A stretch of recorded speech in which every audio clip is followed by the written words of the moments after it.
meeting. Fine, fair enough. Good, good. Okay, there Okay. it goes. I'm gonna stop my video and I'm gonna make you host. What a terrible responsibility. Okay. Yeah, I know it's yeah, well, if someone wants to come up, so no worries, we're recording to the cloud, so Yeah, well, yeah, we it's can wait a fine. little longer. Okay. It's fine, but yeah, go ahead and wait. That's fine. We'll see. Yeah. Okay, well, good. We have people from a variety of different countries. It'll be great to hear from you. James, I'm really glad you're here because I'd love to find out about China and people's senses of the nature of anthropology to the country because it's so different from what I think is the case in many other countries. We'll talk about that, but and probably Russia too. Valerie, you're from Russia, is that right? Yeah, that's gonna be really interesting too. So Yes, yes, it's me. Yeah. yeah. But for all of us, I think we have different issues going on vis-a-vis our states, and it will be very interesting to compare these all. So, okay, so get a cup of coffee, relax for about 2 minutes, and then we'll get started.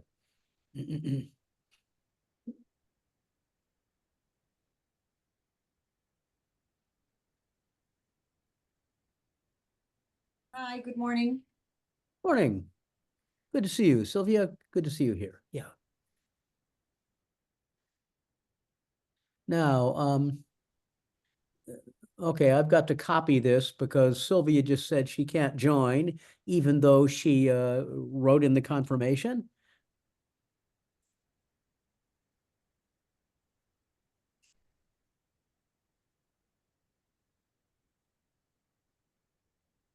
This was Francine who wrote this, so. Okay.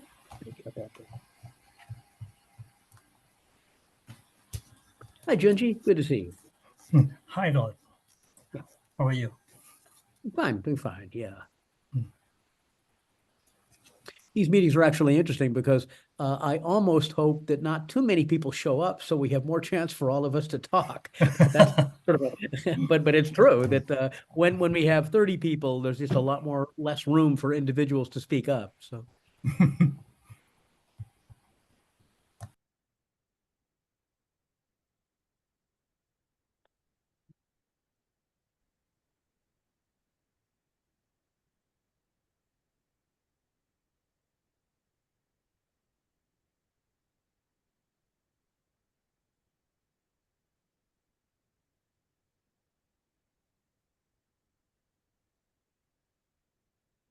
And there's Bella.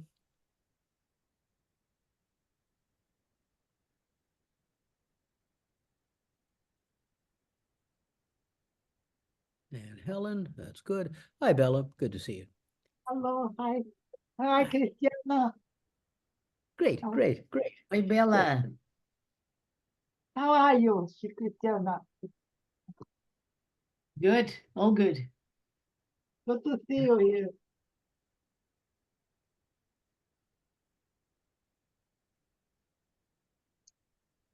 Okay, so I'm going to start to record myself on this computer, which I've just done, and that's good. So nobody should mind that.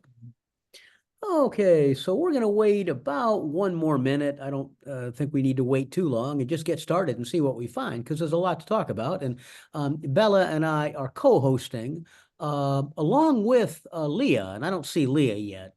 Hopefully she'll be here soon, but. Maybe just a reminder that we should take a picture while everybody's here so that we record this wonderful experience. That's a good idea. Mary, could I ask you to do that? Because I keep forgetting. Could you take a screenshot and just send it on to us?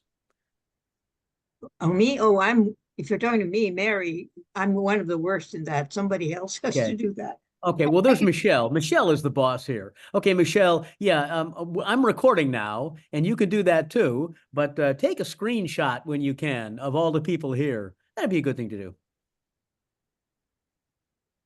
Yeah, yeah. And Michelle, since you're the secretary, you don't need to take deep minutes, but take minutes of major points if you could, please. You know, and don't worry, you don't need to catch anything, but just like what you did before, just if there are critical points. Thanks a lot. Appreciate that. Yeah. And And I Leah, you're here think- too. Good. Yeah. Carton, I think that we should record, no? Yeah, If when I'm people- recording now. And I think if several of us record, it's probably a lot safer, but yeah. Okay, it's 22:04, so by my time, so 4 minutes after the hour, let's get started then, even though I don't see some faces here yet. First of all, a more general topic. I sent out several days ago one more announcement about the chance for you to get funding to go to Johannesburg. And you can get funding if you can write a paper on SDGs in your country, Sustainable Development Goals. You don't need to be an expert on it. I'm certainly not. All you need to do is simply be able to write about the state of SDGs, Sustainable Development Goals, any one of them, and how they relate to anthropologists in your society. And if you can write a relatively brief abstract, we will fund part of your trip to Johannesburg. So it's worthwhile doing. And I know Ed you've already sent me something a couple of days ago. Great.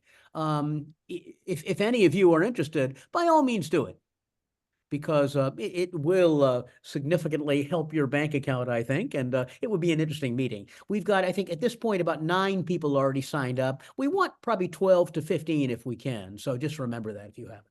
Okay. Can Okay. you tell us again when that is? What dates? Well, I keep extending the deadline because I haven't gotten enough.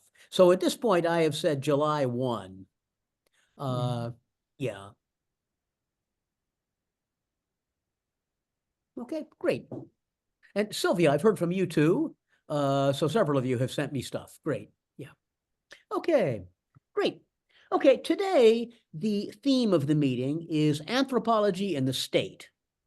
And what I've asked you to do is to discuss briefly, 2 to 3 minutes, the relation of the anthropological association in your society to the state and the relation of anthropologists to the state. So those are 2 separate questions, but probably your anthropological association has some link to anthropologists as a whole and how they're related to the state. So is the state seen primarily as a supporter of anthropology, a source of funds, a regulator, a threat, an antagonist, some combination of all of these? This is the primary area of discussion, but we also might want to veer, and you can in your opening remarks too, to the larger question of how anthropologists should view their country. To what extent are anthropologists naturally critical of their state and country, and to what extent should they be supporting it?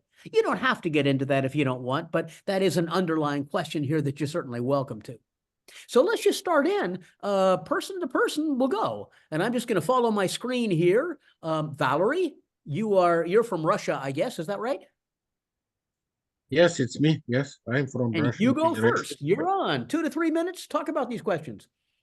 That, oh, long time didn't speak English, so I'm a little bit embarrassed.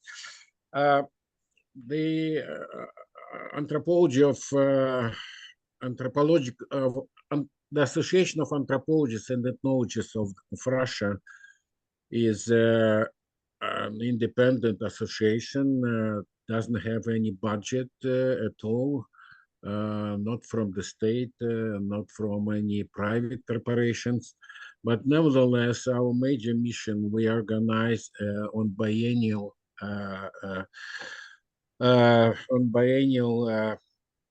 principle every 2 years national congresses of anthropologists and ethnologists, and the last one was last year in St. Petersburg, and next year there will be 16th Congress of Anthropologists and Ethnologists of Russia in the city of Perm.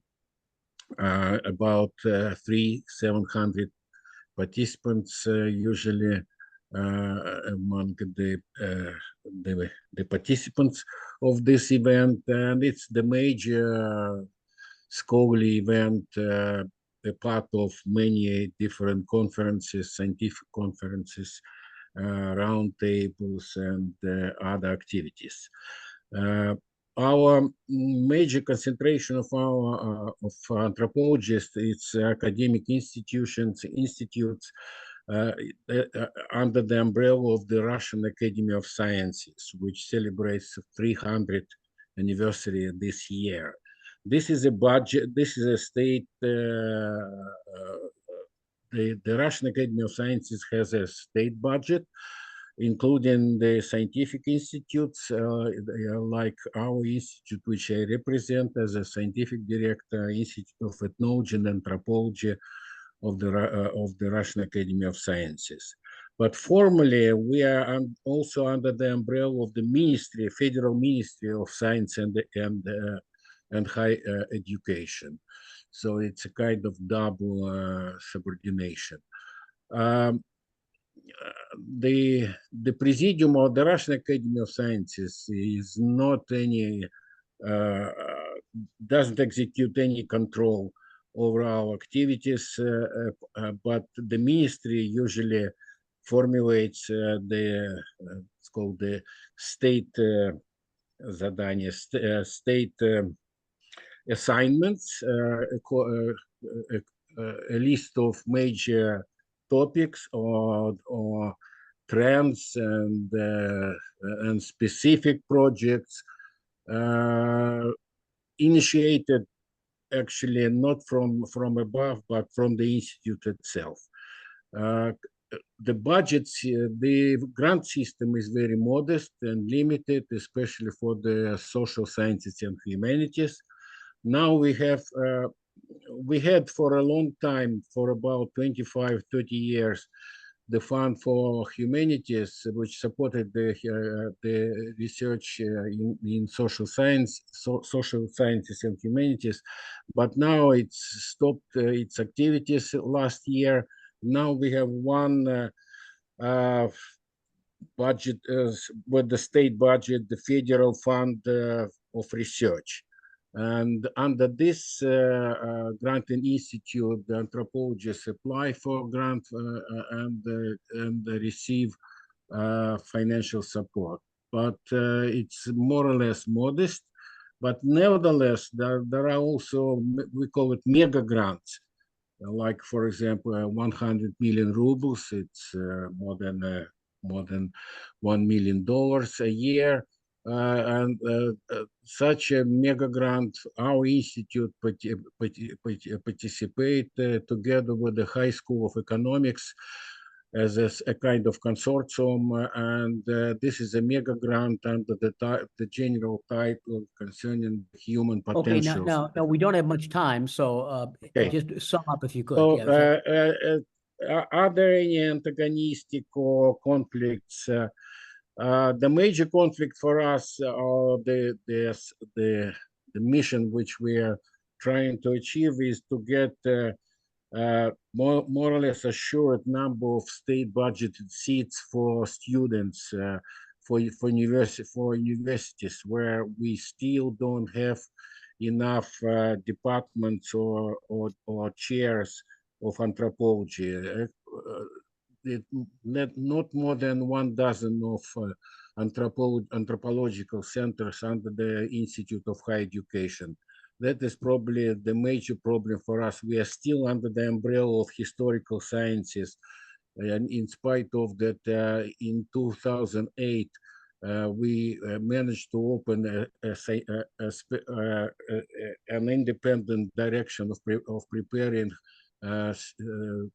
cadre of the high education under the title Anthropology and Ethnology, but it's still as a part of historical sciences. So we don't have. And that probably is universal. We've got to be relatively brief in time, so try to speak quickly. One quick question for you, Valerie, though: are there topics that you cannot investigate as an anthropologist because the state would object, or is that not an issue?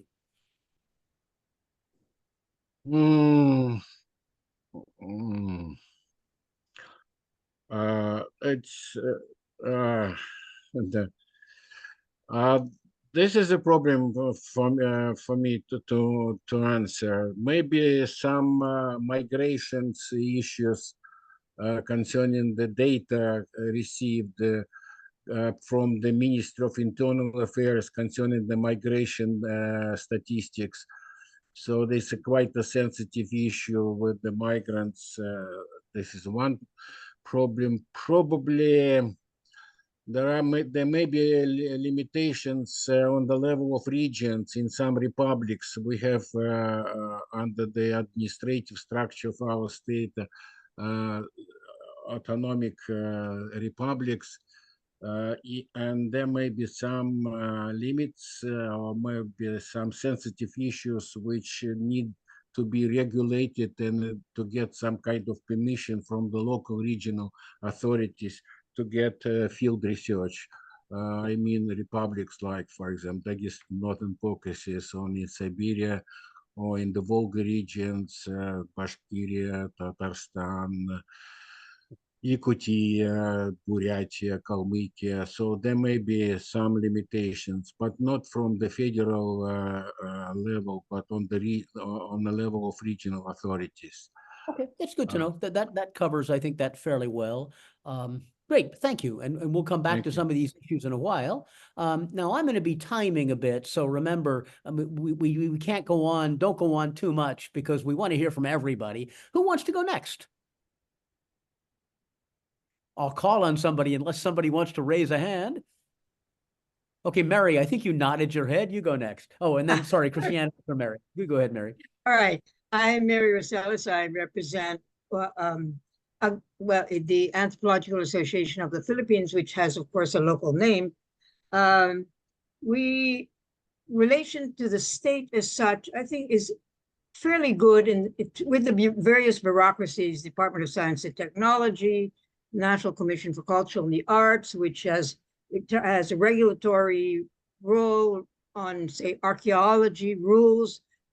We raised the issue with them when they first took that role on, that they were focusing or favoring the companies that were building and were supposed to set aside spaces if they discovered archaeological sites.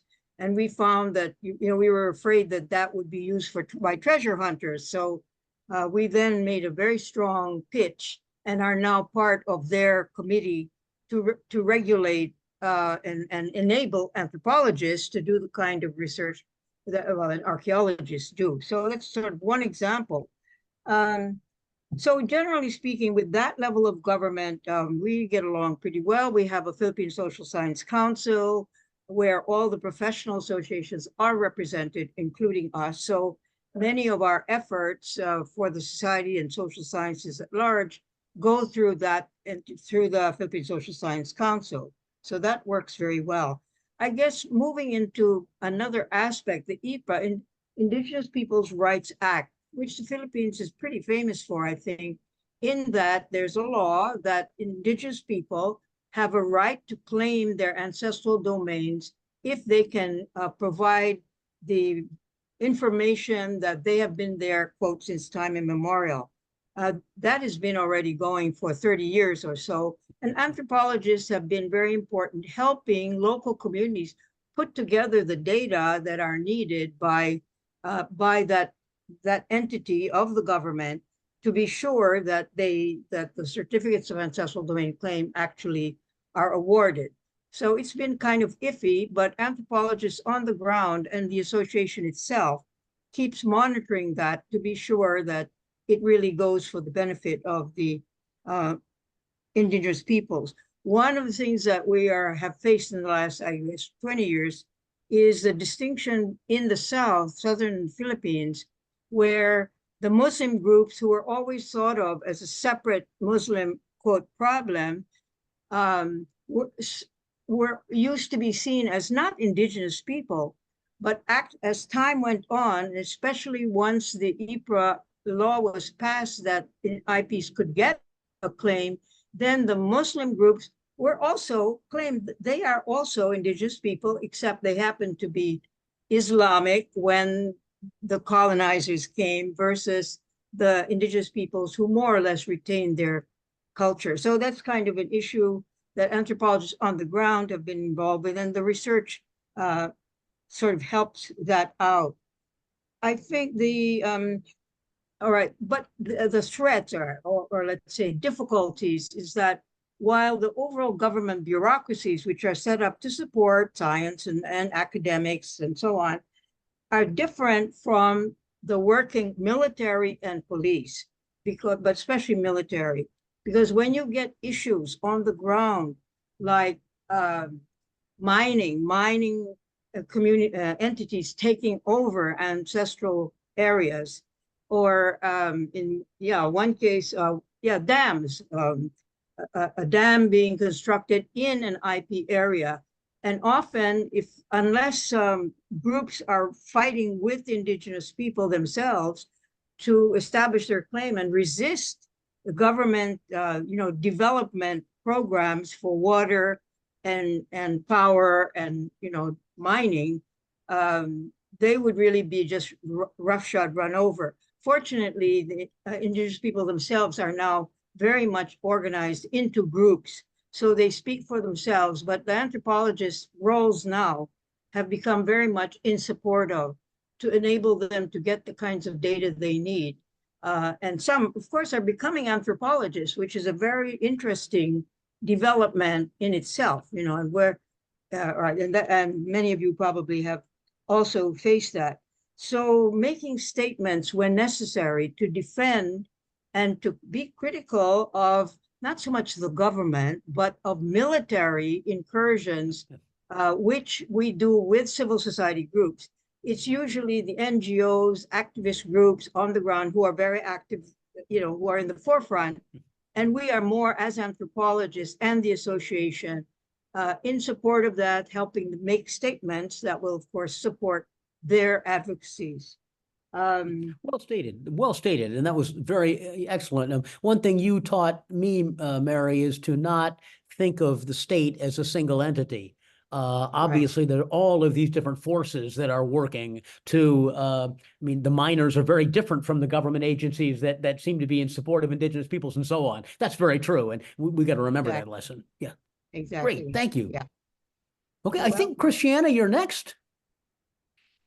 Okay. Hi, everyone. No big issues with the state here. No, where are you? Where are you from? Introduce the country, In if you could, Christiana. Portugal. I am the president Okay. of the Portuguese Anthropological Association. Yeah. We are celebrating the 50th anniversary of the transition to democracy and the 35 years of the foundation of APA. The foundation of APA, our association, would not have been possible without the transition to democracy. So we have two different historical periods. One where the government ran a colonial endeavor and used anthropology to train colonial officers. That sort of anthropology lingers slowly in the past memory of some departments, but it's mostly gone historically. What we created in the aftermath of the transition is it's committed, partisan, but not antagonistic anthropology. It's more like it was a movement to understand what was the actual life of the population in this country that was erased or presented in a way that was very ideological by the former regime, which was like fascistic, like say in the most of the 20th century. And the ideology still goes on. Now, we are a very low budget association. We do not have direct support from the state, but we have indirect support from the state. Say, we have our headquarters in a university that is supported by the state. So indirectly, we have a lot of free work from anthropologists that are paid by the state in the universities and so on. So we have, I would say, most positive relationship with the governments, but sometimes there are some issues. Issues are like in many other places.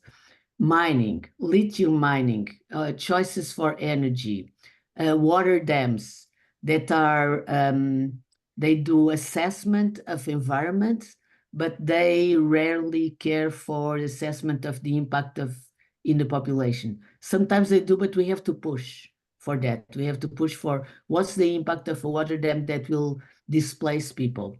Sometimes that's accomplished. There was a case that was fantastic. Clara worked on that and all, but there's a new issue we're working on.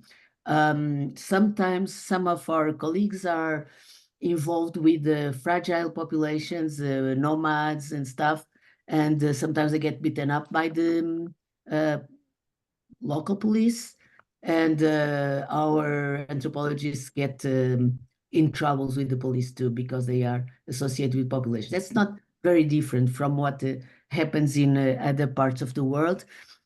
We do not have archaeology as part of anthropology. We in these countries with history, and linguistic is also not part of us. We are anthropology and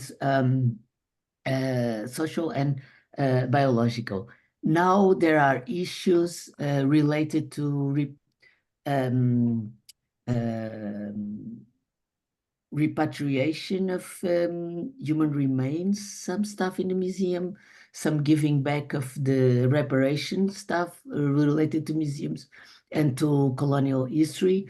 And those are issues that I predict will be on the agenda for us in anthropology. So, as you said, there are several instances of the state. Some are supportive indirectly or at least friendly, and some are a little bit more challenging.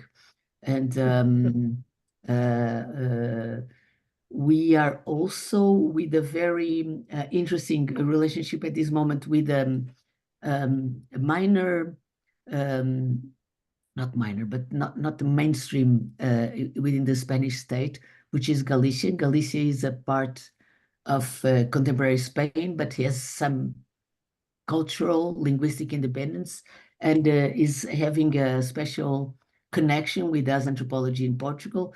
So next conference, you're all invited. There's a possibility of having papers in English too. It's going to be in Viana do Castelo, which is all the way up north, very close to Galicia, and we're going to do it in a collaboration. Save the date, 15 to 18 July 25. And you can judge by yourselves how we are related to the states, let's see, or the multiple states. Great. But you've given a good portrayal of this about the somewhat ambiguous relation with the state. I've decided I'm going to go next just to be a little more dramatic here, because in Hong Kong, we feel this more directly. In fact, the Hong Kong Anthropological Society is indeed linked to the state in that we give our talks in the Hong Kong Museum of History. That's a government funded museum. Departments of Anthropology, there's only one, but that too is funded by government money. On the other hand, there is a significant worry about what people say. I am giving a talk on Friday at the Hong Kong Museum of History on Hong Kong identity, past and future. I'm probably going to be okay, but I'm going to be rather scared. There's a lot of people coming to the talk, I think, and I'm rather scared that somebody's going to be taking notes in the back, recording it surreptitiously. I'd better make my own recording because I don't know what's going to happen because of this. We've had several people leave the department in the last year, those from Taiwan, because they're worried about the national security law, which came into force 4 years ago, and whether it will lead to them getting arrested. Numbers of anthropology students, not large numbers, but a few, are now in jail for their protest activities against the government. So far, anthropologists have not been directly persecuted. And in fact, in my own teaching, for example, Culture of Hong Kong, which talks about the protests at some length, I've won best teaching awards from my university for it. So I'm being rewarded by the university. The problem is the national security laws have their own police, and police can come by any time, regardless of the university. Now, I might be overly worried. And James, I think in China, it's probably a lot easier because people do know where the red line is. We in Hong Kong don't.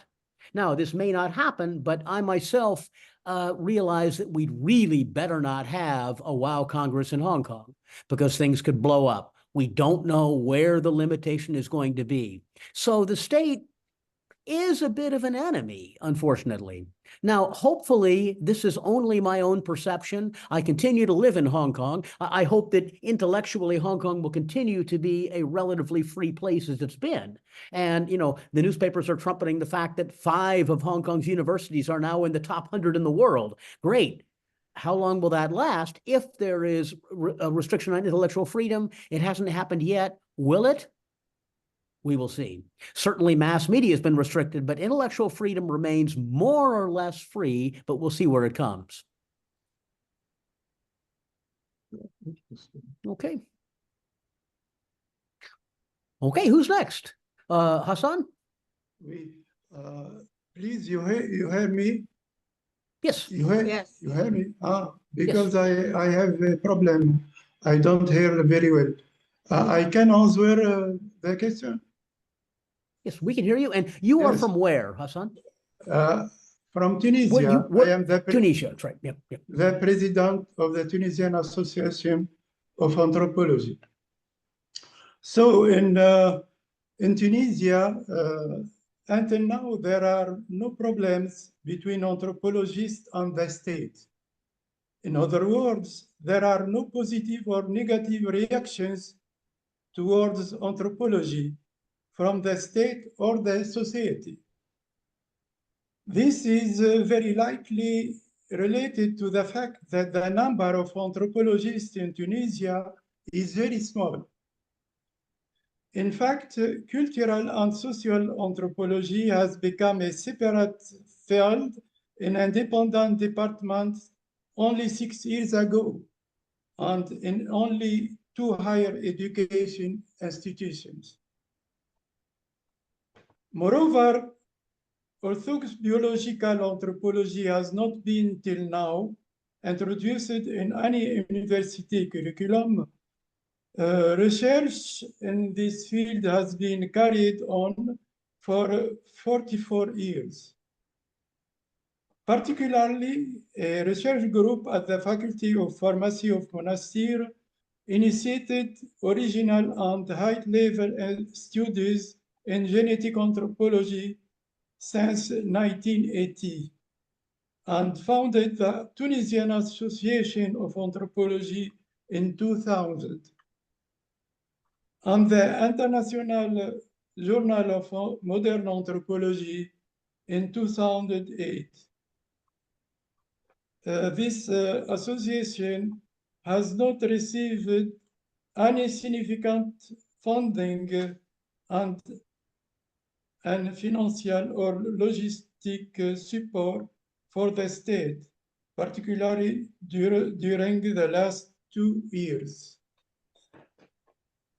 Thank you. As I must leave, I can answer for the secondary question. Okay. Yeah. Donc, Now, I Hassan, think- let me ask you the same question I asked Valerie earlier. Are you free to do research in any area you would like to? I don't hear very well. Are you free to do research in any area that you want to? Yes, yes, Okay. I am free.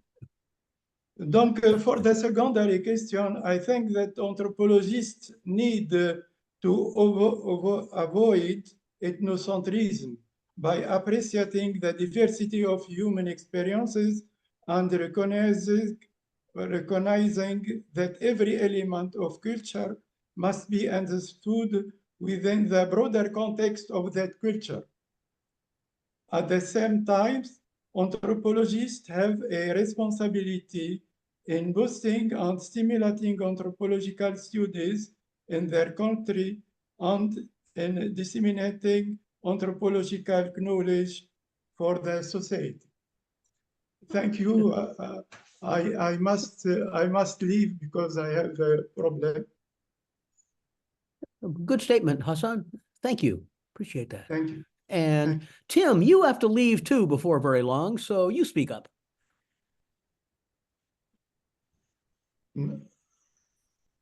Yeah, I'm Okay. Tim Pilbrow. I'm the acting president of the Australian Anthropological Society. It's a role I've only just come into, so I don't know much about the history of the organization. Currently, we don't get any state funding directly for the association. Anthropology has been starting to disappear from some of the universities, or one large university got rid of its anthropology department about 2 years ago. They still teach anthropology, but in a much reduced fashion. So I'm not an academic, but I think the academic anthropologists in Australia are somewhat nervous about the trends of sort of managerialism in the universities that are looking at the bottom line and seeing social sciences and anthropology in particular as not necessarily being particularly useful disciplines. So that there seems to be a real focus on disciplines that have sort of a more direct benefit on the mainstream job market, and anthropology doesn't seem to fit that. One of the areas that outside of the universities that employs a lot of anthropologists is the native title industry. So similar to the Philippines, for about the last 30 years, we've had a law enabling Aboriginal communities to seek recognition of their prior existing title to lands. It's quite a tough law. Most of these require litigation in the courts, and many of them are not successful. It's quite a dismal space to work in, but it does employ quite a large number of anthropologists, mostly not university anthropologists. Some of them do consult into that space, but mostly there's a sort of second tier of consultant anthropologists working in that space. So that's quite a fraught space where anthropologists and Aboriginal communities are pitted against state governments, usually funded by the federal government to help Aboriginal communities fight state governments, and also they're also fighting the mining companies. So it's quite a fraught space, and it's quite varied across the country. So in the different states have different approaches to how they manage those processes. Archaeology is not considered part of anthropology in Australia. I think there's one university department that does include it, but generally it's taught in a different school. Yeah, and that's another quite large employment sector of doing cultural heritage work with Aboriginal communities as well. So I don't think we have any particular issues with the state in Australia, but the universities are mostly, 95% of the universities are government universities. And the managerialism is putting pressure on disciplines that don't directly relate to sort of mainstream occupations. So anthropologists are feeling under pressure. Yeah, interesting comments, Tim. All of you, I'm surprised that there isn't more of a critical attitude towards the state, and I may be out of place here. Francesca, you're next, but let me just make one comment and then you'll jump in. One interesting question is, I know that certainly in the US and probably Australia, if anybody said they loved their country, they would be viewed as fairly strange. I mean, you're supposed to really not like your country. Is that true in Australia? Yeah. Look, we're not flag waving patriots, no. Yeah, I mean, I've an American anthropologist. I mean, Ed, you can talk to this, or Virginia, you can. Ed, if an American anthropologist said, "I love my country," they would be ostracized, don't you think? This is Ed, and I think you're correct. I think that there might be a notion. I don't know how this translates for those of you English as a second language, but the notion of tough love might be appropriate here, which is to say there are very high expectations about the state and the role that it plays in family and community life, and the state rarely lives up to those high expectations, and yet the expectations are retained. Yeah, well put. James, I want you to talk about this later, but Francesca's next.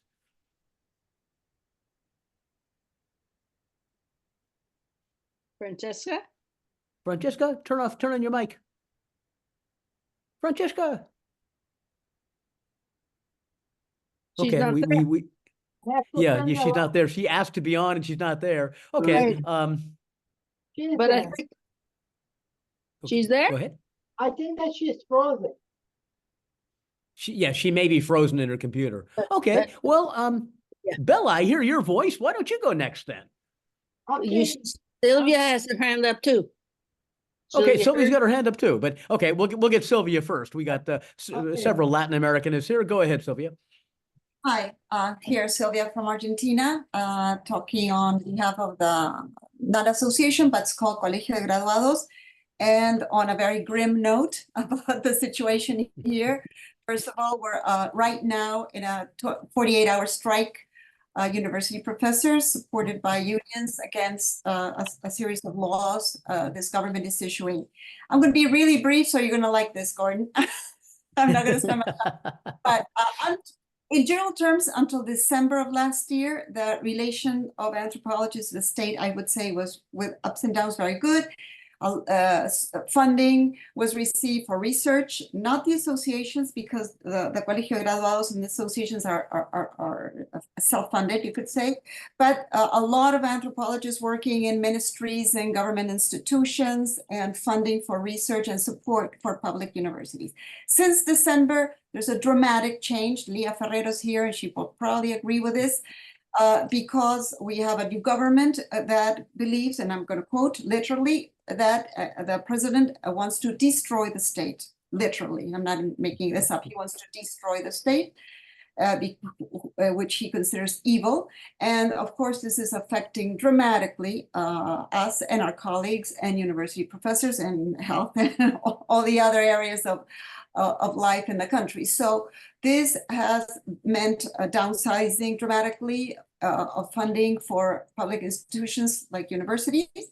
And of course, a lot of anthropologists were working in state institutions. Many have lost their jobs. So the situation right now is not good at all in terms of the relation of anthropologists and of the organizations with the state in this perspective of a government that is anti-state. So the situation is not good right now. Interesting. So this is different from what several people have described earlier of the state being against anthropology because it's not STEM. And you're talking about basically the government is against universities as a whole, not singling out anthropology. Is that correct? Yes, it's not what anthropology. They probably don't even care or know what we do. It's about state institutions and of course critical of social sciences, Right. In general, humanities and social sciences, but defunding dramatically and considering that everything should be private or funded in different ways, and that the state should not. It's not the role of the state to support either research or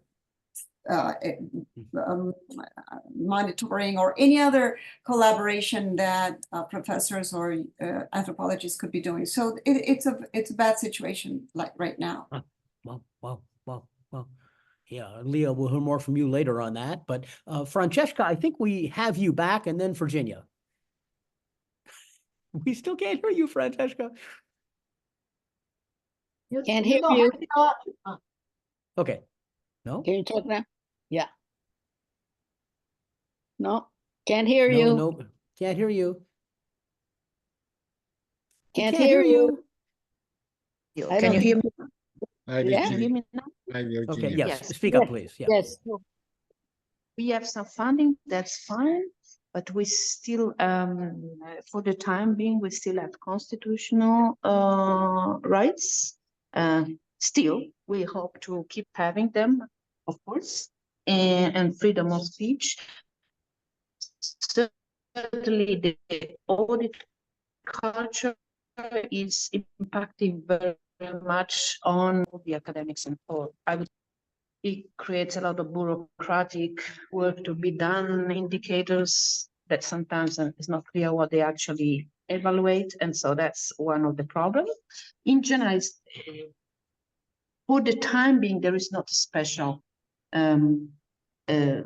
something against the state for the time.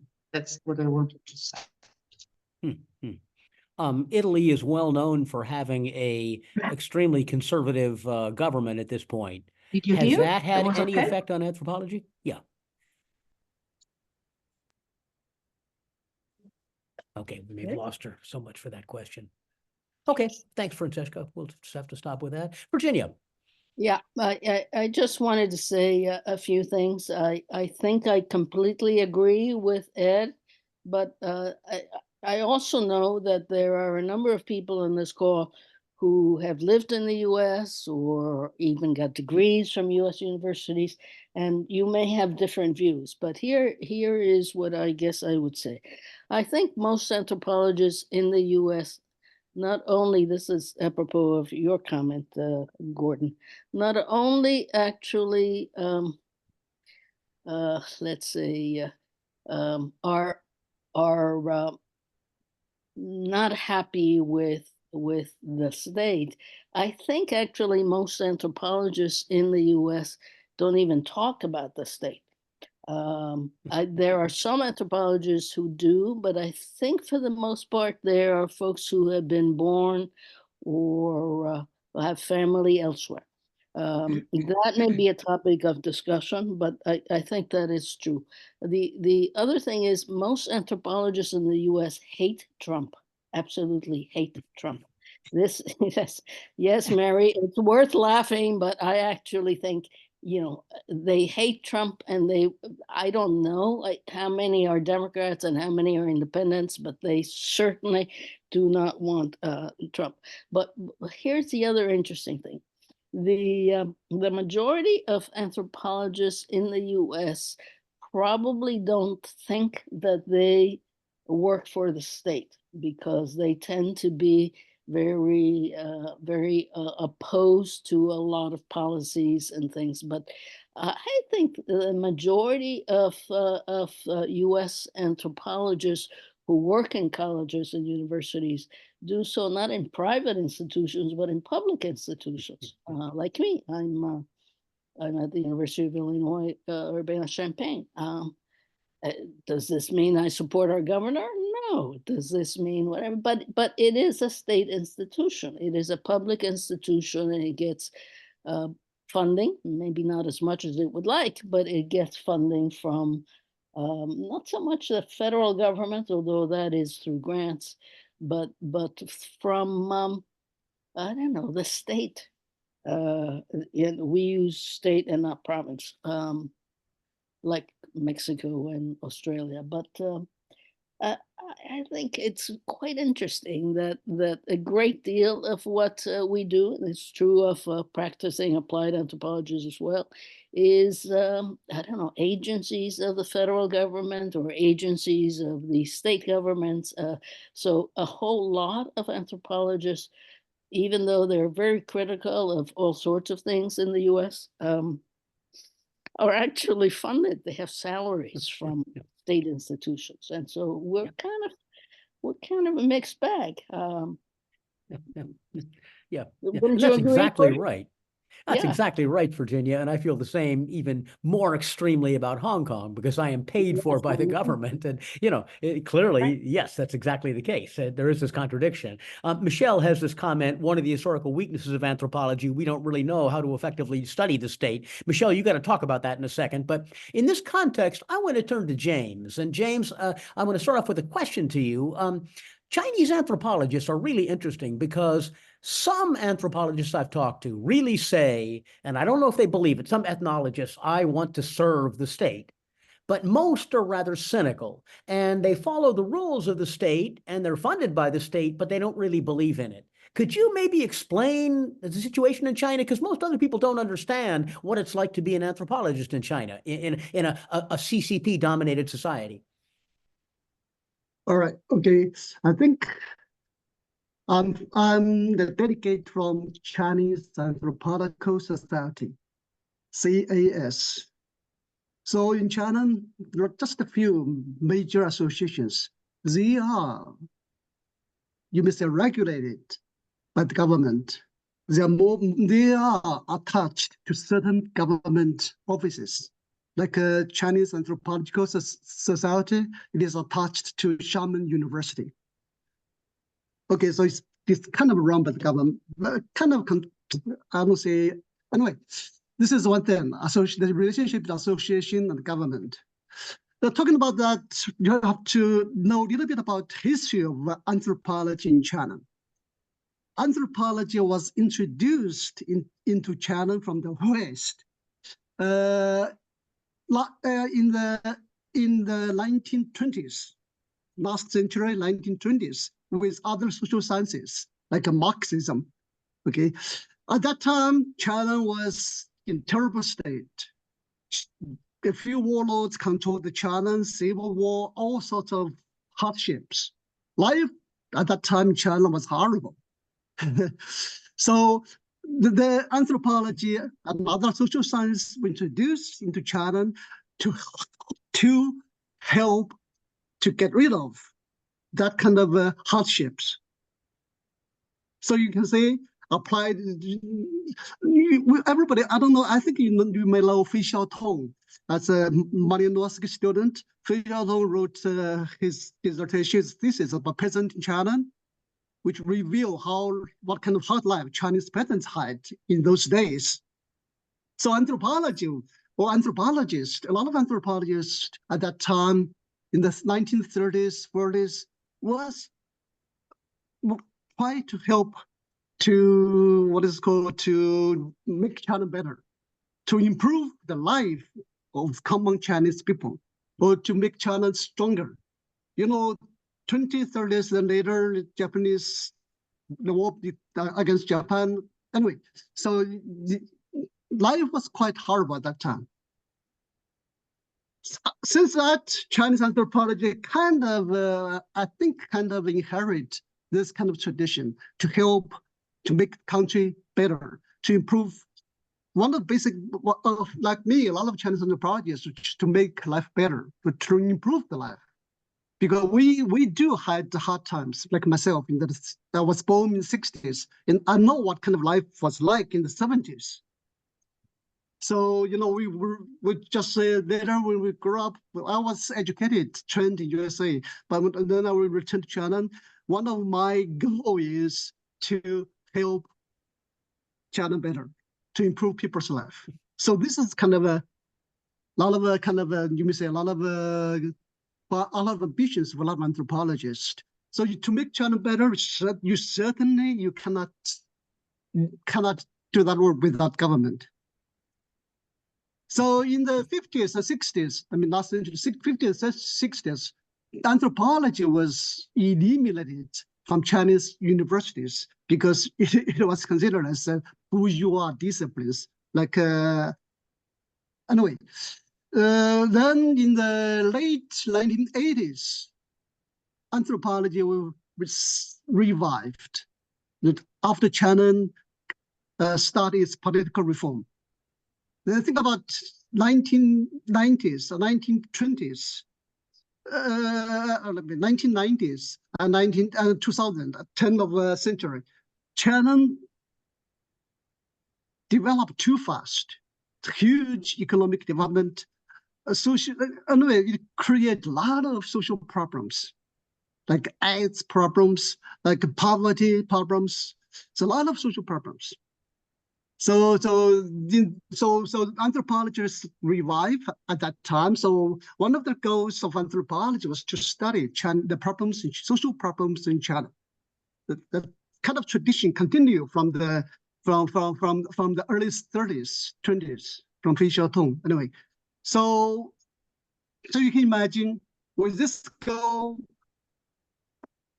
sometimes if the government are in the right direction to make China better.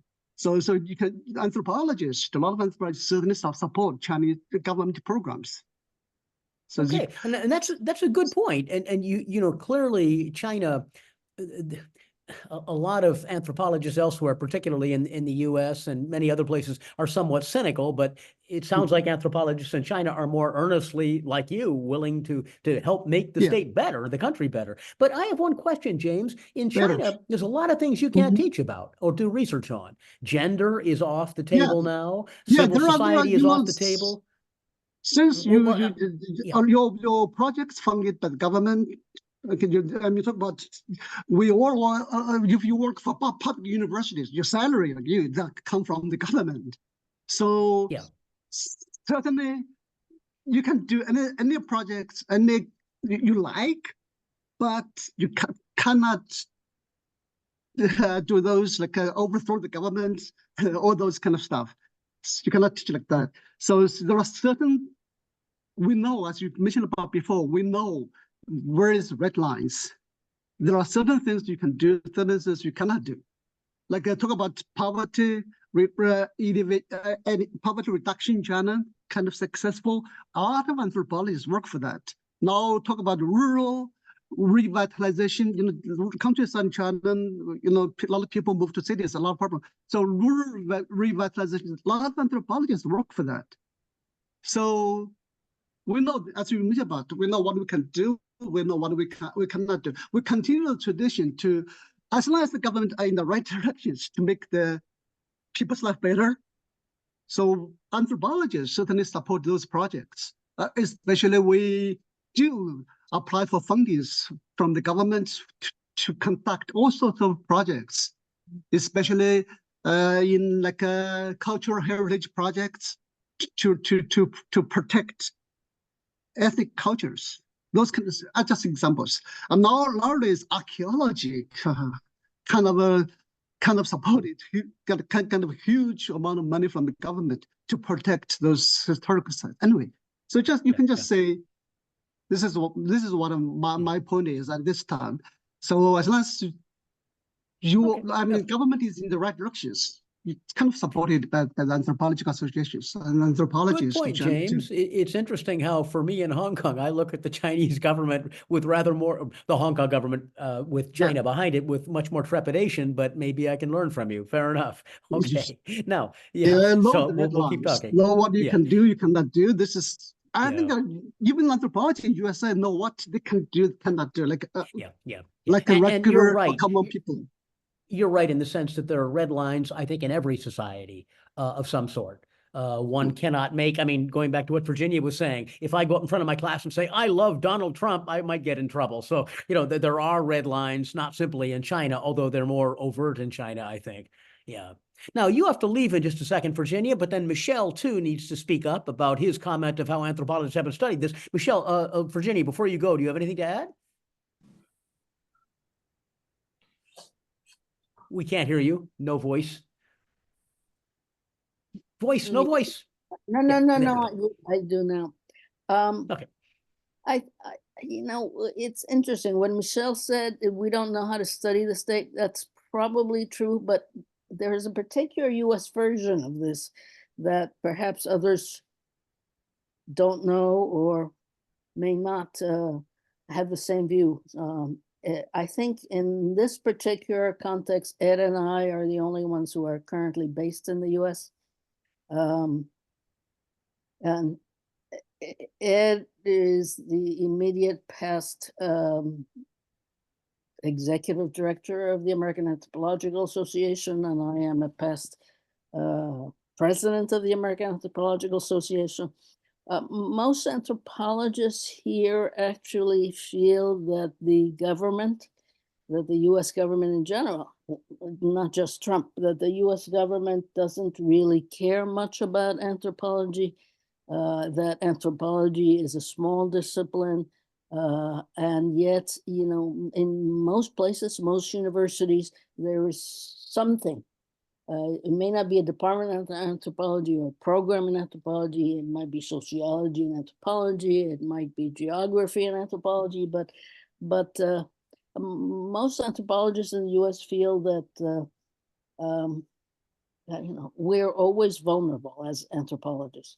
And yet, there are granting agencies that still give money to anthropologists, probably especially biological anthropologists, because it's them.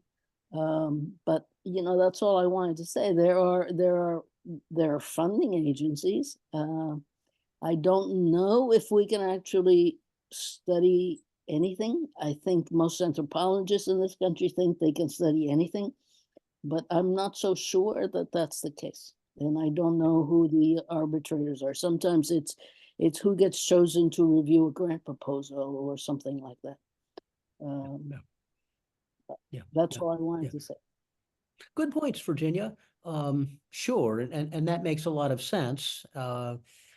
That we do indeed get funded by the state. And one interesting issue is how objective these funders are.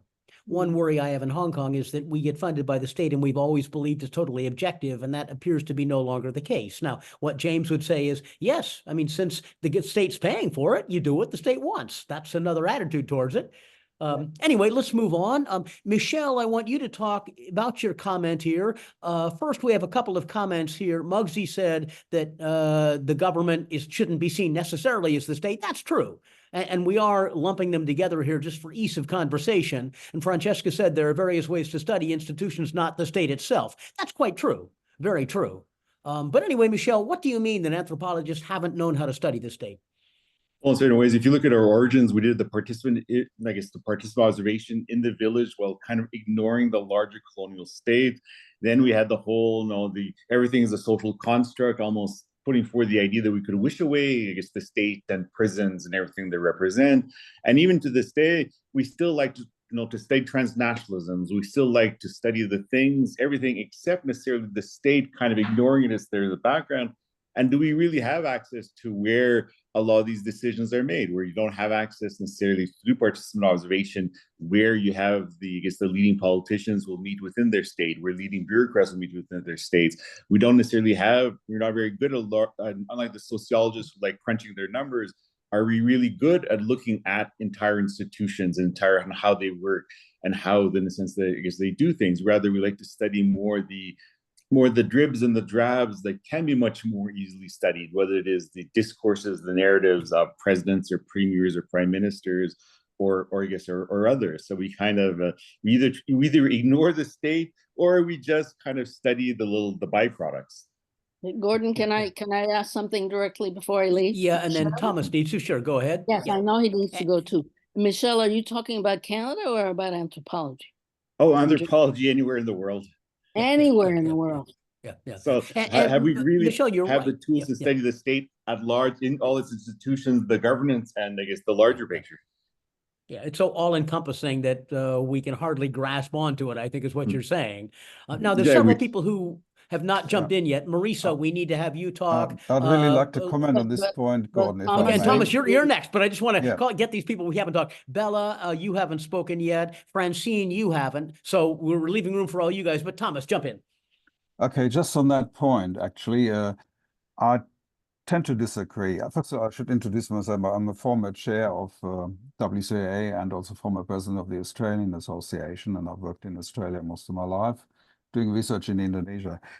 I've done a 5-year study of the power elite of Indonesia, in which I used sort of actor network approach to directly associate with the leading figures in Indonesia, from celebrities to military men, intelligence, top politicians, everyone, tycoons, billionaires, the whole lot.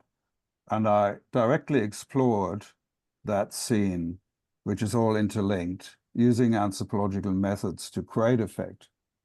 And talking about our relationships to the state, I never got into trouble in Indonesia, though other people have, and we haven't discussed how we face the state in the field, which is a different issue altogether. But I did get into trouble with the Australian government because I uncovered some of their doings in Indonesia. And so there are red lines, definitely, that you can easily cross if you do good research and you discover things that are actually meaningful and controversial. And we do. In many ways, we uncover truths that are uncomfortable for certain vested interests. It need not be the government. It could also be big corporations and so on.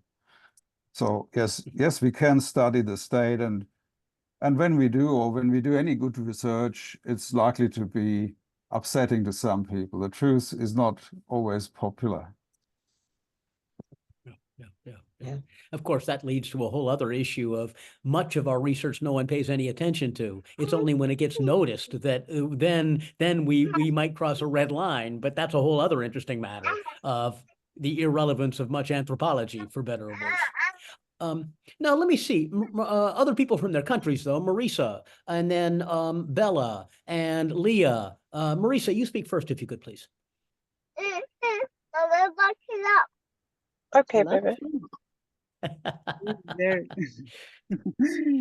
Well, thank you, Gordon, first for organizing this panel. This is the second time that I am participating with you, and it's very interesting to... Somebody has a baby talking.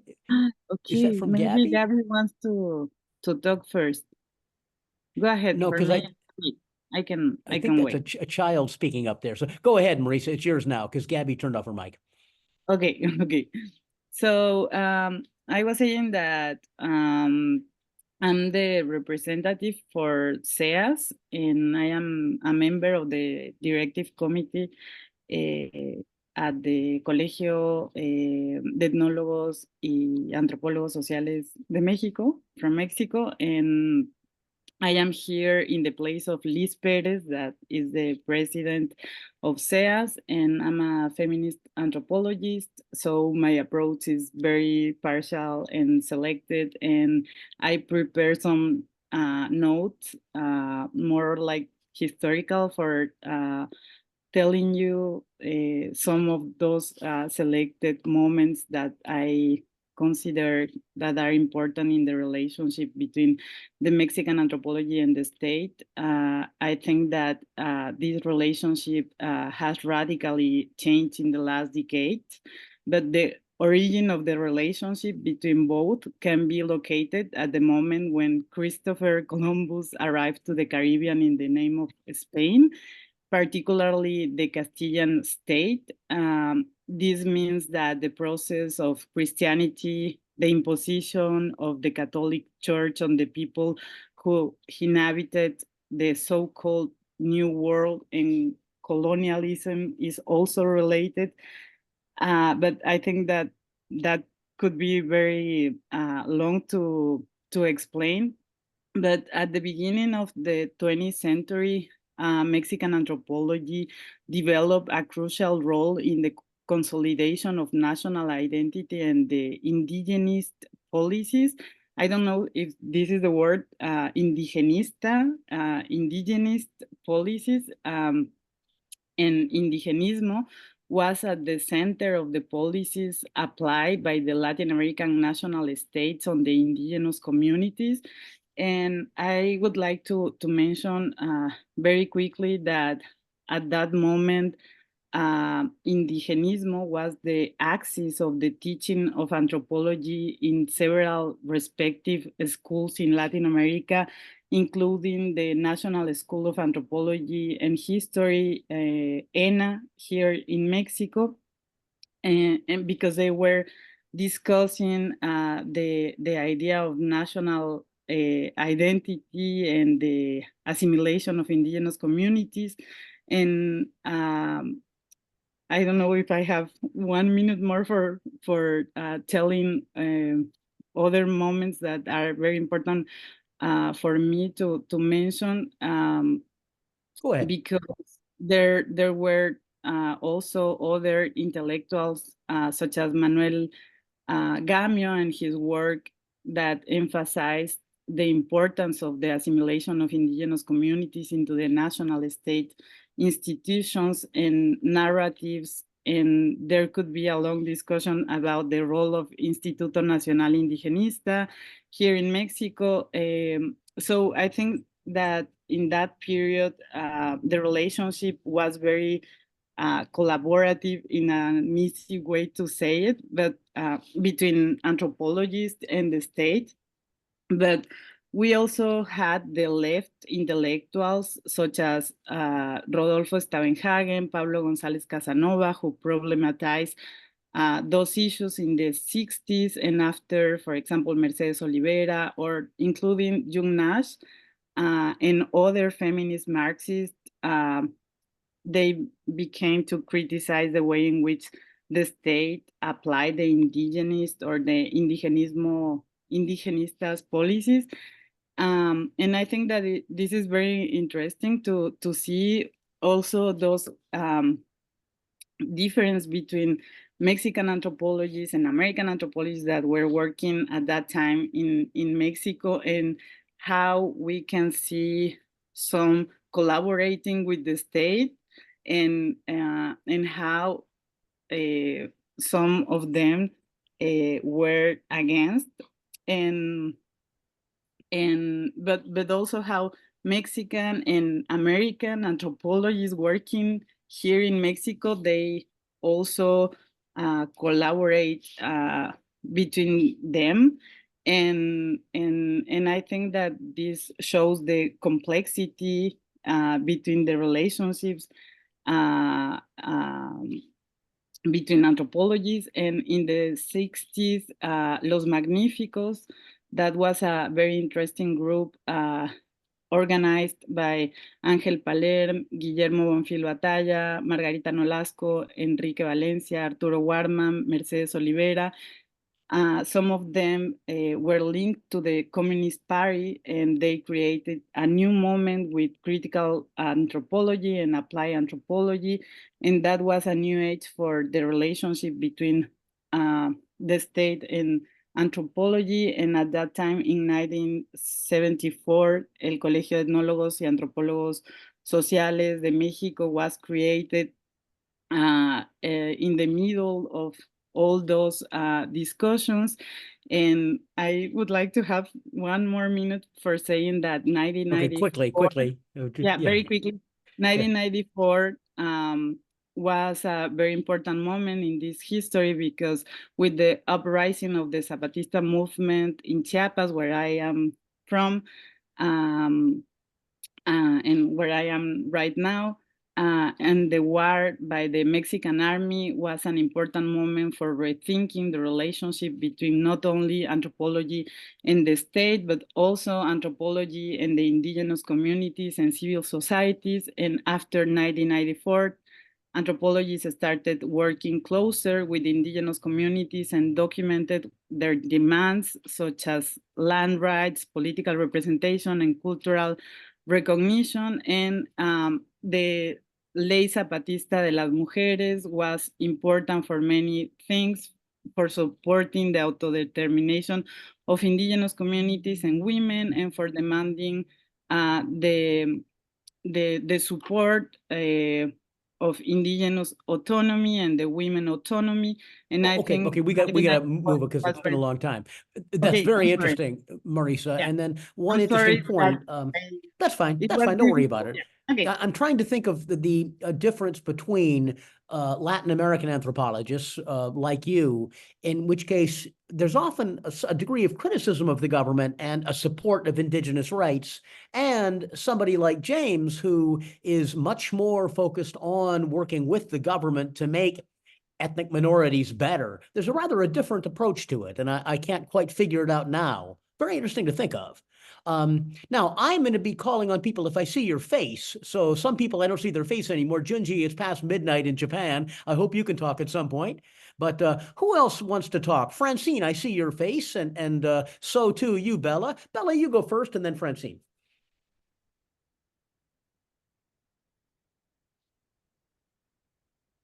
Bella, Sorry, Mike. Yeah, I go first. Okay.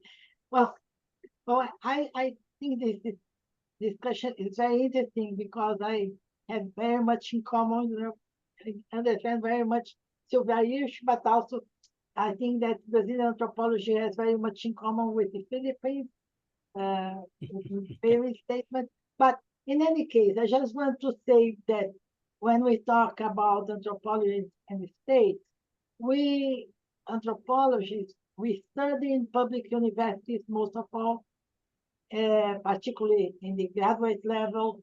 We teach in public universities. We get funded by public universities, by research foundations. So we have this very connection. And right now, it's not by chance that every year we have strikes. So there are strikes, federal strikes for better salaries now. Now, we always also have times of authoritarian rules, military dictatorships, like in Latin America, in other countries, and there are some apparent paradox when we think in terms of the anthropology, because during the military civil dictatorships of the 1960s and 80s, unlike the sociology and the political scientists that were persecuted, and the department was very difficult to teach sociology and or political scientists. Anthropology was not seen as dangerous, was not a threat, so it flourished at that time. Now, it's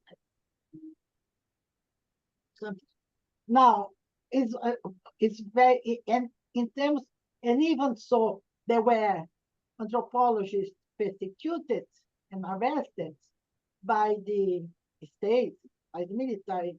The Anthropological Association managed to survive.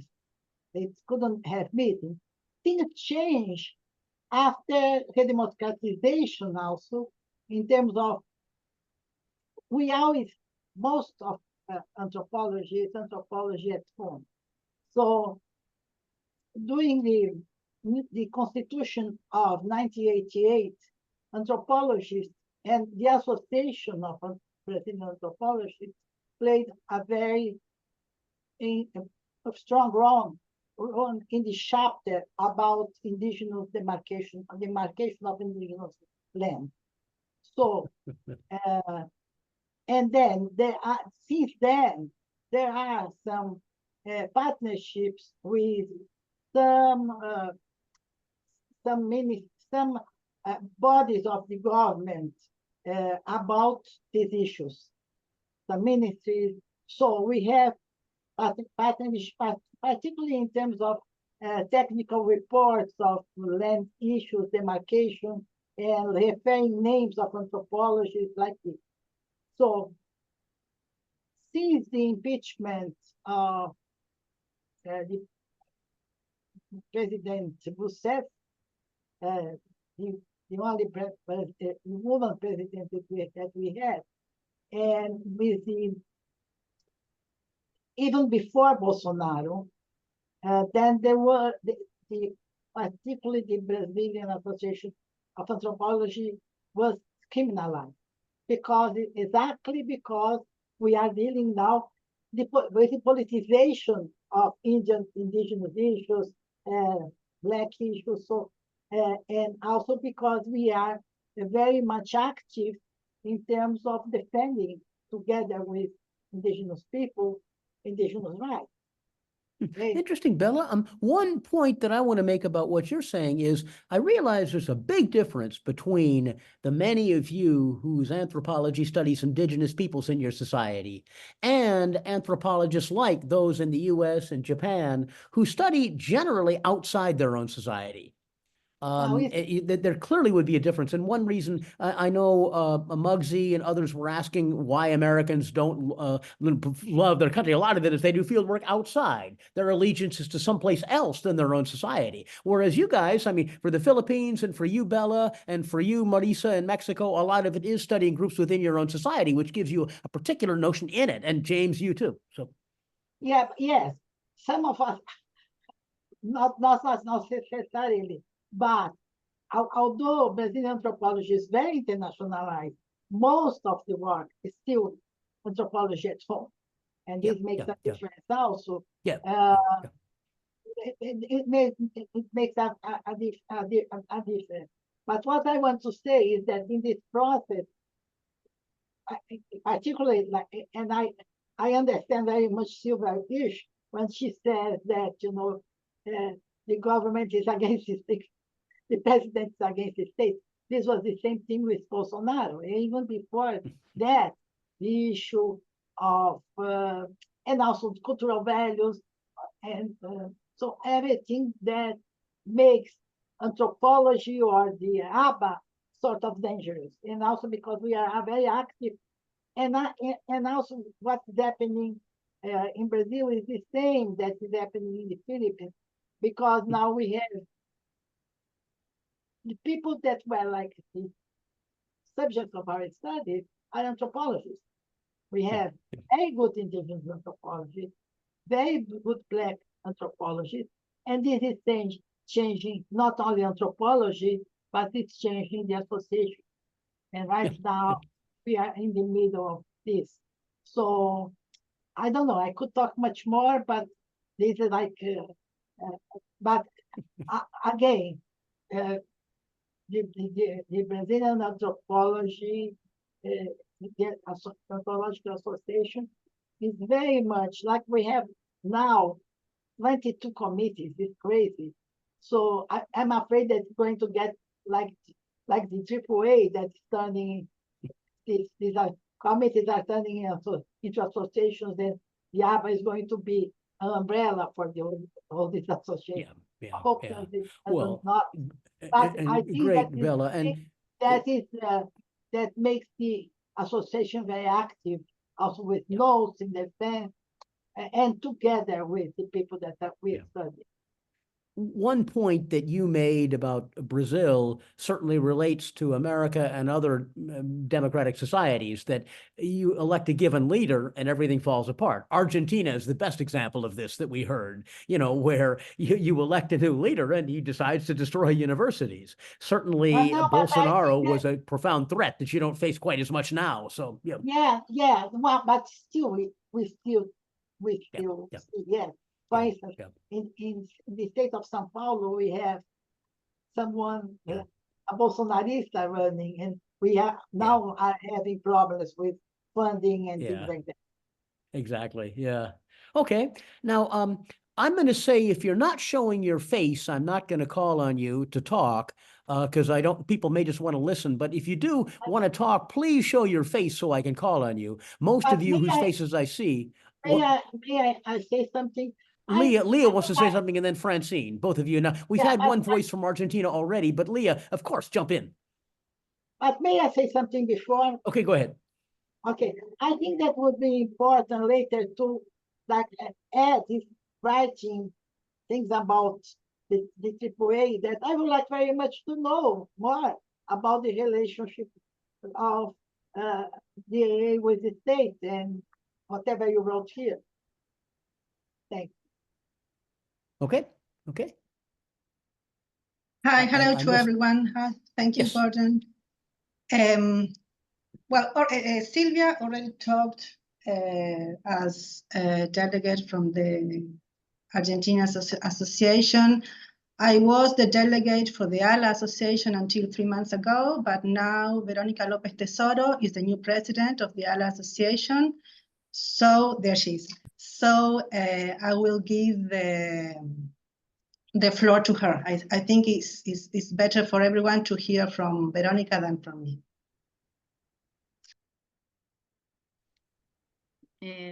Bueno, good morning. Thanks for the invitations. Bueno, the proposed topic for the discussion is challenging. The ALA is a comprised of 13 associations rooted in various national contexts. Some of ALA members association also form part of the World Council of Anthropological Associations. In Latin America and the Caribbean, we find two strong links established and recognized anthropologists by their national states, such as Mexico and Brazil. In other contexts, the discipline lacks sufficient recognition, although most anthropology work in the public sector.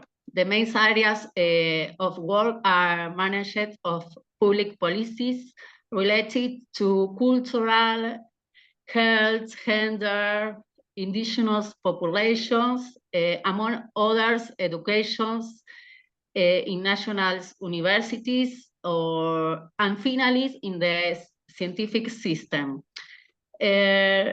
Relations with the state are established and they are not always harmonious. This depends on the ideological approach of the governments in charge of the national states. Allah has not had a specific agreement with the state to which our member association belong, but we have expressed ourselves on situations impacting the development of our discipline on uses of interesting. This change proposed urges us to carry out a survey regarding the link age between the associations that constitute ALA and their respective states. This objective is among the proposed of the new presidency, which I mentioned below, to produce a survey regarding the state of the professions in the different countries of America Latina and the Caribbean, promoting dialogues with the state and various actors in the relation to the visibility of the expertise inherent to the anthropological knowledge. The duty of the anthropology towards the state and the general population is derived from the current codes of ethics of the professional practice. Finally, I salute this convocation and look forward to its repetition. It's all, sorry about my poor English. Yeah. Now, Francine just wrote that she had to leave. Francine, if you're still here, speak up. You're the last person who hasn't spoken, so please speak up. Except for Muggsy, but I'm not sure I see Muggsy move here, so I don't know. Francine, speak up. Okay, sorry. Thank you. I think in Canada, I'm from Canada, and Quebec, the francophone part of Canada. That's why I'm speaking with that accent. So I would say that that in Canada, the situation of anthropology is not bad, and our state is still funding the research of the anthropologist, and they have normally access. The relation between the state and anthropologists above that, I would say also, is stressed by the national questions like indigenous problematic, ethnicity, and the question of minorities. So in those areas, I think anthropologists are quite strong, are doing a lot of research. And in relation to the state, I was really interested about what was said in relation on in and out. In that context, if an anthropologist is doing work within indigenous communities in Canada, same thing about minorities, it will help a lot because you have some other incentives, you have access to funds, and they are quite numerous doing that in our country. So that is very good. In another context, I would say that I'm not thinking that Canada is worrying about the fragility of our discipline in the country because of what is happening within our university, who are more or less supportive for our disciplines because of what happened now in the field of social sciences and in the field of science now. So because of that, I know lots of departments who were very big at one time, from maybe 15 years ago, and who are decreasing. So they have to develop strategies with sociology, for instance, or other disciplines or sub-disciplines to be stronger. So, and in relation to the critique of the state, I'm not thinking that we have lots of problems about that, because lots of anthropologists are quite critic of the Canadian state, even if they are doing research. Lots of them are doing research within privilege, I would say, field of development of our sciences. I said already, indigenous and minorities. If an anthropologist is doing research outside of country, the access to funds is quite more straight. It's not as far as other field. So it's a preoccupation, and it's a preoccupation also to see how in Canadian universities and in Quebec universities we can develop the discipline. And for instance, in my department at Laval University, we became, I'm just stressing a bit too strong, but we became a kind of indigenous studies department because they are so much doing that. So I raised in a place where that university, that we did have access to lots of subfield and lots of thematics. So I am thinking that the restrictions of we are living now are responsible for that. So it's quite, and the preoccupation in our university to develop, to maintain, okay, but to develop is not there, I won't say. So the relation, I would resume, the relation with the states is not that bad, because the freedom to critique the states, and lots of Canadians are critics of indigenous politics or minorities politics above the multiculturalist posture of Canada. But I would say also that anthropologists who are working in the good field, in the privileged field, so I said they are able to critique everything if they want. There is no problem for that. That's it. I would say. One interesting comment, Francine, based on what you just said, is that clearly Canada not having armies and enormous clutches all over the world is easier to appreciate for anthropologists than a society like the United States, which is interfering in countries all over the world. That may be one reason for people critical of the U.S. And it makes, to me, the Chinese situation interesting, because you don't do that in China, but you do it in the U.S. Now, the U.S. is probably a greater offender, but people for smaller countries, it is probably a lot easier, smaller, wealthier countries, for there to be no intrinsic opposition between anthropologists and the state. Very interesting. So, yeah. Yeah. Now, let me see. From South Africa, Muggsy is a little too sick to talk, he was saying. And Gabby was pointing out, Helen, you're the one to talk. If we can see your face. Yeah, no, because I'm driving. I've been driving this whole time. But if you talk, you'll probably have a wreck, though, won't you? Can you talk and drive at the same time? I'm just about home. It's all back streets. Okay. And you can get away with anything in South Africa, don't worry. So, yeah, Gabby's picking up her little one, and she asked me to say something. And I think I just want to pick up what you were saying, Gordon, that, certain places actually have it quite easy compared to others. And listening to everybody else, I'm sort of thinking that we're actually quite well supported by the state. Now, certainly we have a historical hostility, but, post-democracy, or not post-democracy, post-apartheid, our relationships, I suppose, with the state are quite well. We don't really have much intersection. They fund our National Research Foundation, and that distributes money. They have a rating system where certain researchers get A ratings, B ratings, and that gives them access to extra funds through the National Research Foundation.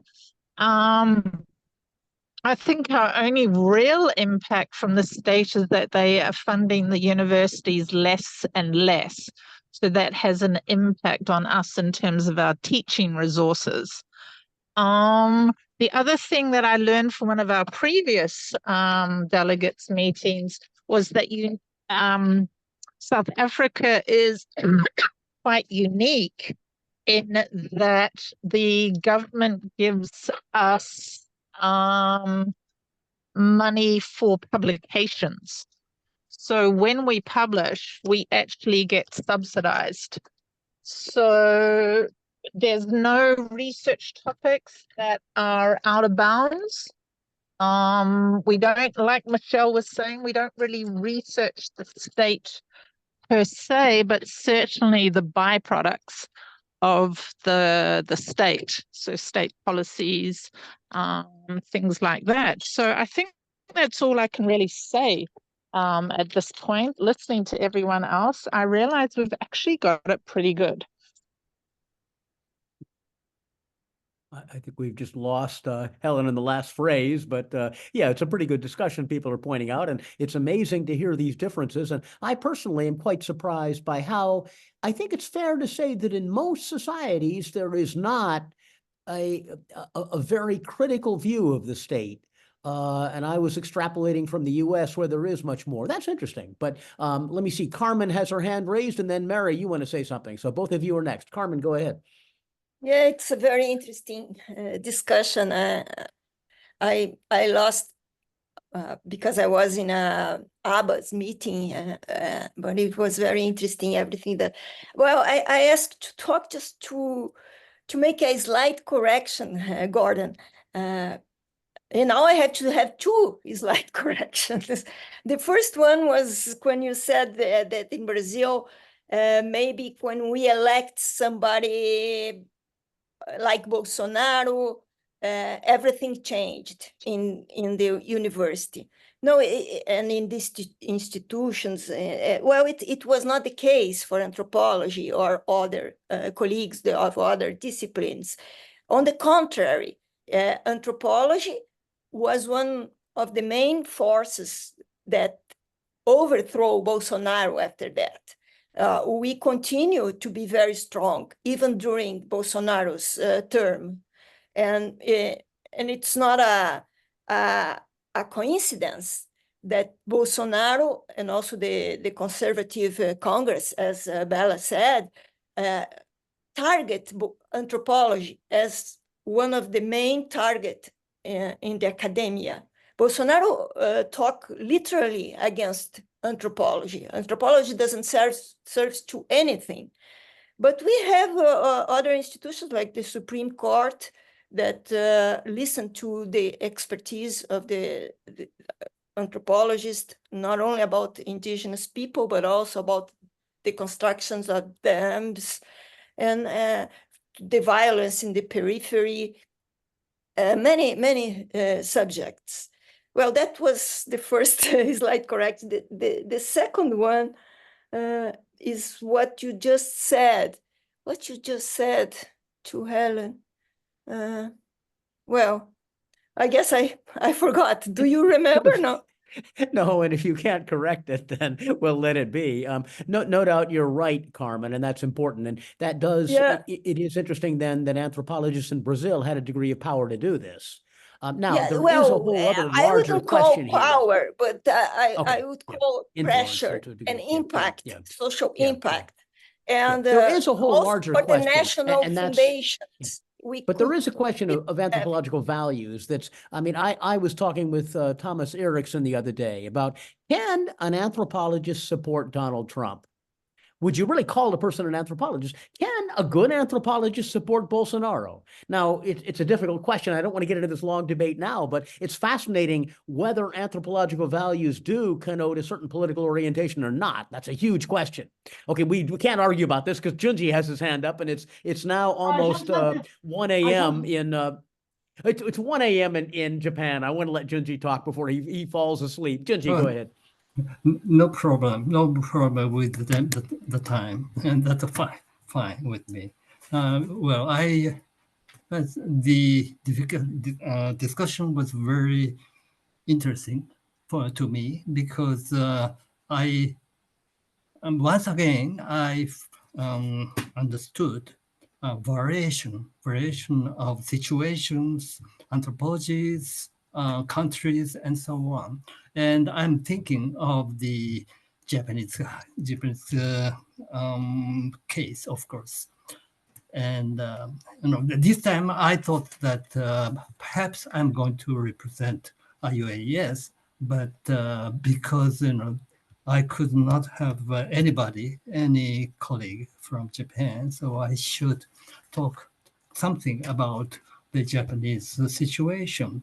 Pretty well similar to other cases, but I think there are some peculiarity part of Japanese features. First, anthropology. Well, I'm working for several institutes, national institutes for research, and one of them is the Anthropology Museum in Osaka, a huge museum. And one thing is that anthropology is placed among the other disciplines. For example, I'm sort of auditor or it's a kind of supervisor of various research institutes, including linguistics, history, literature, and so on. And there's no discussion or distinction between anthropology and other humanities disciplines. And generally there is stated by state anthropology and other humanities and social sciences, and there are funding money from government. And also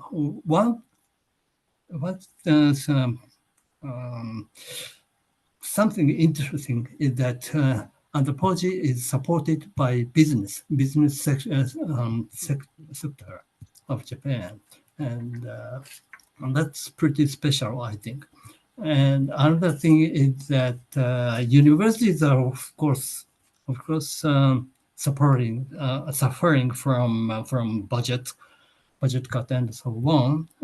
That's about a university in general, and that does not affect anthropology and other humanities in the case of Japan. Another thing is that probably WCAA members received that statement from JAXA president, about the Ainu statement from Japanese anthropologists. And I don't know, I just wanted to know some reaction from that statement. But anyway, this was very apologetic about anthropology's role in that history for Ainu people. And another thing is that is something we need to think about, because we are talking about anthropology outside of country, but now Japanese anthropology is looking at Ainu people inside of country. And actually, the government gave a lot of money to build our sort of public space, building, museum, and so on for the Ainu people, ethnic people. And the government spent, I think, 250 million US dollars. So it's a lot of money, and it's for the for the Ainu people. The facility is not so well interesting, perhaps, but it's a very very symbolic space. And Yeah, it is. also Junji, yes, one and really interesting thing is that Mm. many of the other anthropologists here are talking about the importance of supporting indigenous groups. And of Yeah. course, the Ainu are basically already gone, although there is a certain Yeah, revival that's in right. Japan. And so it's Yeah. it's an interesting situation. There are no Yes. live, active indigenous groups to support. So the Ainu, in this Well, sort of there are, retrospect, yeah, is there helping. are, yeah. That's a pretty symbolic, but very few Ainu people, but that is very important for Japan. And another thing is that the National Museum in Osaka, that is very huge, probably one of the huge, the biggest museum in Japan. No, not in Japan, in the world. And actually, that museum is receiving a lot of money, about 20 million US dollars a year for this museum. So, and there are not so many people who visit this museum, but still, it's investment from the government, and there are still anthropology in Japan is strong, going strong. Although we have only 1,000 to about 800 anthropologists. So it's still there are some people. I So get the that's sense. the I think the situation. biggest Yeah. anthropological societies in the world are China, Japan, and Brazil. That's my Mhm. impression. I mean, you guys all have active roles in a very different sense. This has been very great. We're over time, but let me just raise in the last couple of minutes here several of the themes we've been talking about, and then any of you can make final comments on this too. One thing that surprised me is our realization that we are funded by the state typically, and we view it with a considerable degree of ambivalence, but you know, that's a curious matter. A second matter that's interesting to me is how many of you, the anthropology does revolve around indigenous groups, and you're working with indigenous groups in a way that's not true in some societies like the United States, obviously, or Hong Kong for that matter. A third matter is very few of you spoke of the state restricting what anthropologists can do. Instead, it was a rather more gentle kind of interaction. Now, I would like to know more about how the relation between the state and anthropology works in different parts of the world. I suspect it's rather different in Latin America as compared to North America. It's rather different between China and Japan, certainly. These are really interesting questions that would take a lot more research going into, but it's great we've been able to touch upon it here in these brief couple of hours. Does anybody have any final comments you want to make? Yes, I Yeah, please do, Mary. Oh, okay. Just on your last, the state is not restricting what anthropologists do. Actually, it does in a very significant way. And I think the trend now to rightist governments that we see happening in the world, and many of us fighting that, is an example of how we are affected when you have an authoritarian government, which in the Philippines, of course, we did have, to some extent still have. But it's those governments, when they come in, they close in because all their supporters begin to get the advantages, and social science, any critics becomes suspect, and you begin to get passage of national security laws and what we call here red tagging. If you are organizing or working with community groups, and I work with urban poor, not indigenous, but yet, you can get red tagged if you are really too critical of government policies. So it's that, the national government's orientation, as it gets more authoritarian, then it does have an effect on social sciences and certainly anthropology, because we try to stay on the ground. And when we bring out those issues, we become very suspect and tagged as leftists and communists and so on. So that's kind of the first things I want to say. The second, and that's very quickly, is what somebody already mentioned a couple of times, the managerial aspects, which are really undermining anthropology in universities. Because now, that in order to have a high ranking in the world, our universities, we have to write in English, publish in Scopus-related journals, when many of the anthropologists want to be writing in local languages so that they can connect with the issues of the people that they're working with and the NGO sector, which is the one that's very strong but doesn't like to publish anything. So we work with the NGOs, who are the ones who are the advocates, very strong, and are the ones who really get red tag much more than we. So those are two trends I just wanted to highlight that are really facing, I think, most of us. Well, Mary, and you remember that our last meeting several months ago was on anthropology and publication, and we definitely went into that topic in great detail. But you're right, that is a very big deal that's happening around the world, and we're all well aware of this. James, thanks for your comment. Look at what James wrote about China, but we've got Bella and Junji both with hands up. Bella, you go first. Okay, thank you.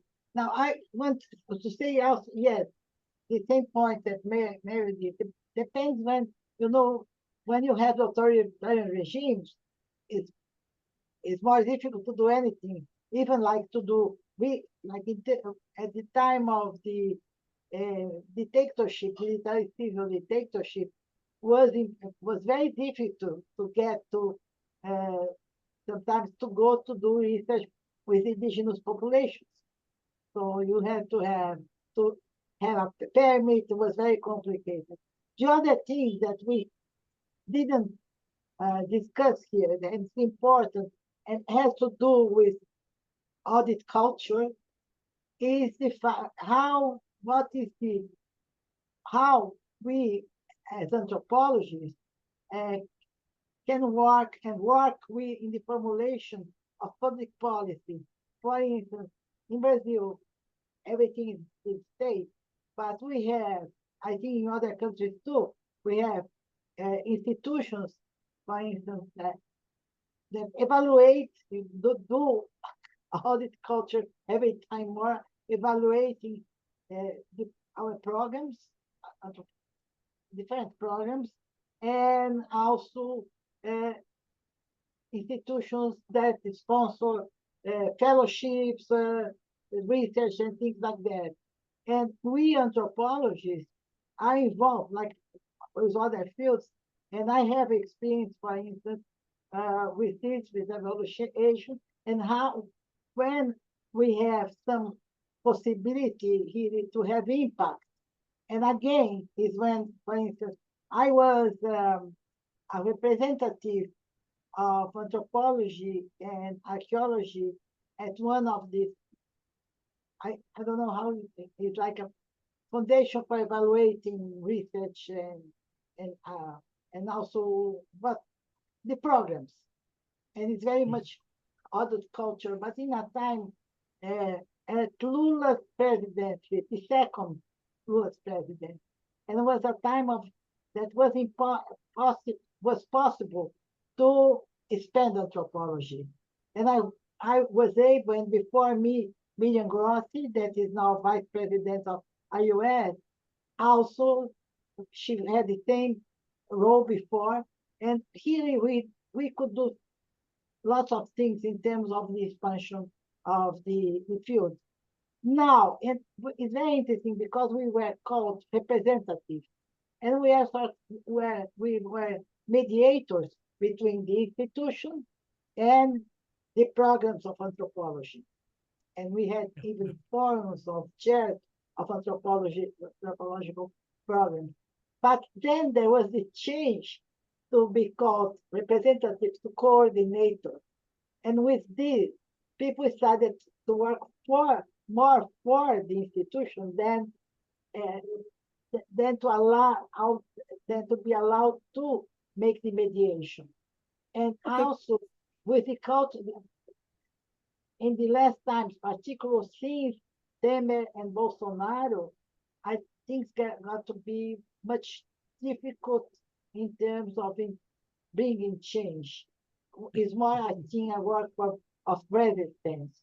And I also like to say that we have books about the field of anthropology based, it's called in Portuguese, but it's called the field of anthropology, that we have analysis of the programs and the role of these institutions and how we can impose change. And there is a last book now, ebook published about the process of evaluation with testimonies of different persons that were in charge. And this is very helpful. It's very important and also implied in the States, like, but this is, I think that deserve, I think many of us had the experiences and it would be interesting also to discuss in another good point. time. Good point. Well, let's do that. Again, we have another session coming up in a few months, and Bella, you could do that. That might be very important to bring up. Just a couple of comments here worth mentioning. First of all, James did say earlier that many anthropologists in China who are involved in projects of sustainable development have to work with the state. You cannot work without having that state. That's a very interesting comment. I appreciate.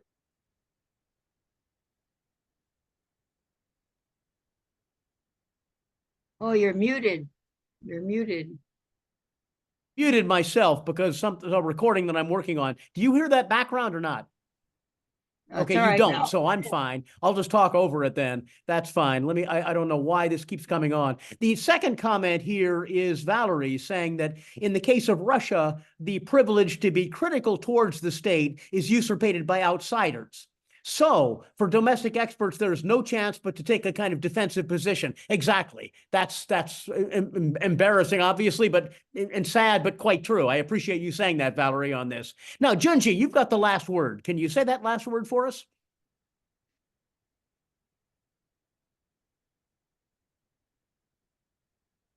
Junji, you've got your hand up. Last word from Junji.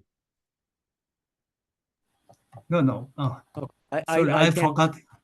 Yes, excuse me. I thought that I should have.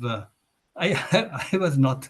I didn't mean to raise the fan. Okay. But I just fine. want to say that Japanese place is that it's very bureaucratic, and in a sense, Japan is leadership without leader. I mean, it's a leaderless. So there's not much attacks against anthropology.